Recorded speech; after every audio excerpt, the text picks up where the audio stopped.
Ever wondered how computers solve complex problems?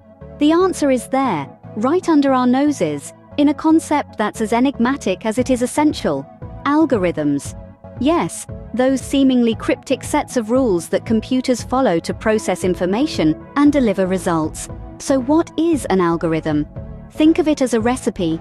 A recipe has a list of ingredients, inputs, steps for preparing a dish, operations, and the final dish that you get to enjoy, output. Similarly, an algorithm takes inputs, processes them through a series of steps, and produces an output. But here's where it gets interesting. Just as a recipe can be written in many ways, so can an algorithm. And the efficiency of an algorithm, like the quality of a dish, depends on how well it's written. That's where the art and science of algorithm specification come into play. Algorithm specification is the process of formally describing the steps and procedures involved in solving a particular computational problem. It's like writing a detailed recipe for a computer to follow. It involves clearly defining the inputs, the operations, and the outputs required to achieve the desired result. And just like a good recipe, a well-specified algorithm is clear, precise, and efficient. But why is algorithm specification so important? Well, imagine trying to bake a cake without a recipe. You'd have to guess the ingredients, the quantities, the baking time, and so on. The result could be a disaster. Similarly, without algorithm specification, a computer wouldn't know how to process data or solve problems effectively. The process of algorithm specification involves several key stages, from understanding the problem and defining the inputs and outputs, to designing the algorithm, describing it step by step, and finally, validating and verifying the results. Each stage is critical in ensuring that the algorithm is efficient, accurate, and reliable. But don't be daunted. Algorithm specification isn't just for computer whizzes. It's a fascinating process that brings together logic, creativity, and problem-solving skills. And understanding it can give us a deeper appreciation of the amazing capabilities of computers. So buckle up as we demystify the process of algorithm specification. Every journey begins with a destination. In algorithm specification, that destination is the problem statement. It's the starting point, the why and the what of the journey. It's where we define the problem we aim to solve with our algorithm, and this definition is key to the success of our solution. Imagine the problem statement as a compass. It points us towards the right direction by identifying the inputs we'll be working with, the desired outputs we aim to achieve, the constraints we need to respect, and any special requirements we need to consider. For example, if we're designing an algorithm to sort a list of numbers, the inputs would be the unsorted numbers, the desired output would be the sorted list, and our constraints might include the time it takes to sort or the memory our algorithm uses. A well-defined problem statement is like a roadmap for your algorithm. It sets the stage, guiding us as we navigate the complex world of algorithm specification. An algorithm is a bridge between 2 points, the input and the output. To build this bridge, we need to clearly define what goes in and what comes out. This is where the input and output specifications come into play. The input is the raw data that the algorithm processes, and the output is the result that the algorithm produces. Firstly, let's talk about the input specification. This describes the format, structure, and constraints of the input data that the algorithm will handle. It's like providing the ingredients for a recipe. For instance, if we're baking a cake, we need to know what ingredients we'll use, the quantities, and any specific conditions, like room temperature butter or sifted flour. In algorithmic terms, this might mean specifying data types, such as integers or strings, or constraints like a range of values. It could also include validation rules to ensure the data is in the correct format. For instance, if our algorithm is calculating the square root, our input specification would state that we need a non-negative number. Then, we have the output specification. This is the format and structure of the result produced by the algorithm. It's the description of the finished cake, if you will.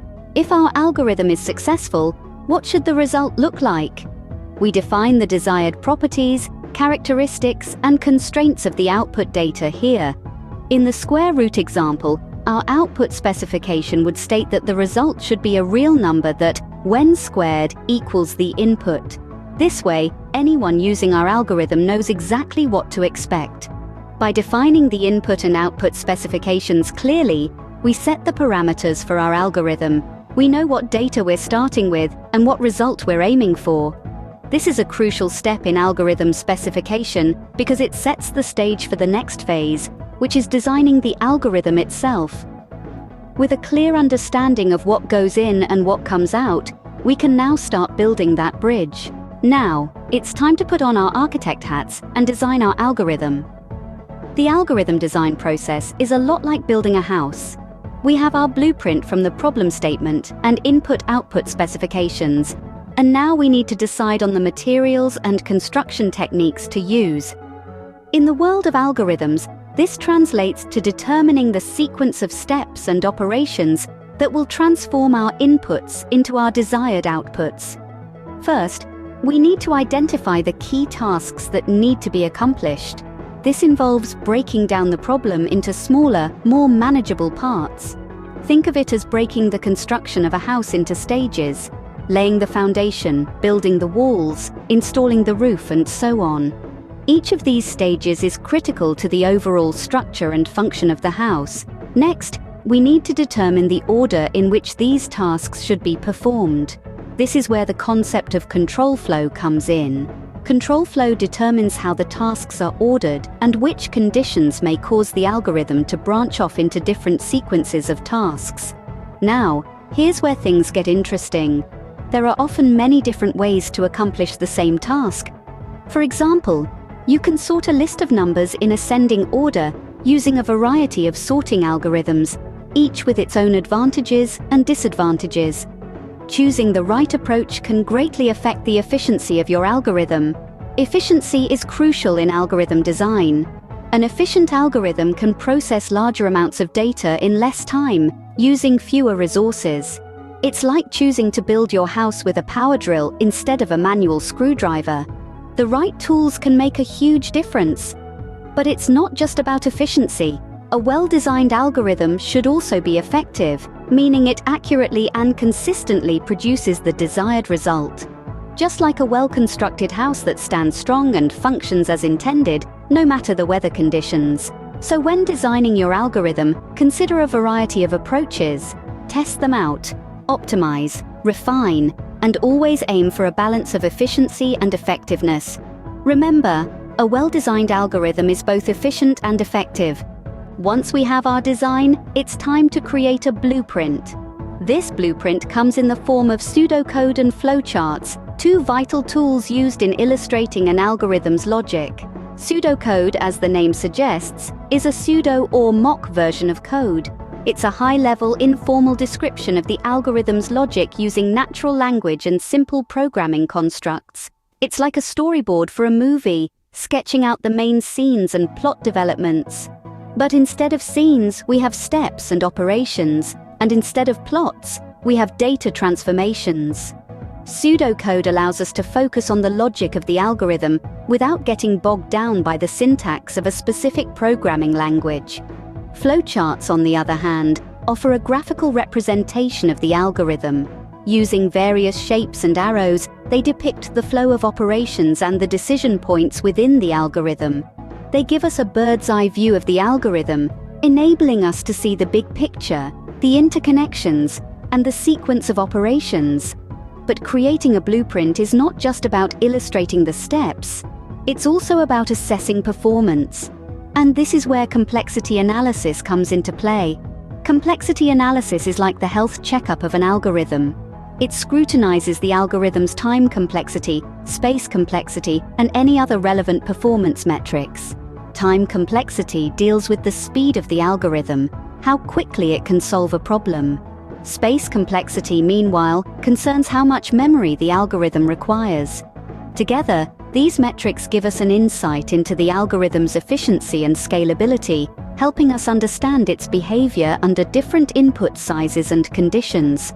If pseudocode and flowcharts are the blueprints, Complexity analysis is the quality control, ensuring the algorithm is not only functional, but also efficient. So we have our design and our blueprint, and we've conducted a health checkup.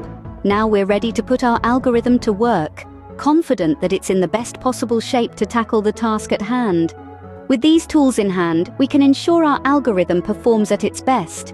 Before we wrap up, let's make sure our algorithm is up to the task. It's crucial to validate and verify our algorithm to ensure it functions correctly and consistently. This means testing it with various input datasets and scenarios. If it produces the expected results, we can say it's validated. Verification, on the other hand, ensures our algorithm meets the specified requirements and constraints. But we're not done yet. A well-documented algorithm is as important as a well-designed one. Clear documentation, including the problem statement, input, output specifications, algorithm design, pseudocode or flowchart, complexity analysis, and validation results, makes it easier for others to understand and work with the algorithm. Finally, don't forget the value of a good peer review. Having others scrutinize our work can help identify potential improvements or refinements. And there you have it, a comprehensive guide to algorithm specification. Remember, every great solution starts with a well-specified algorithm.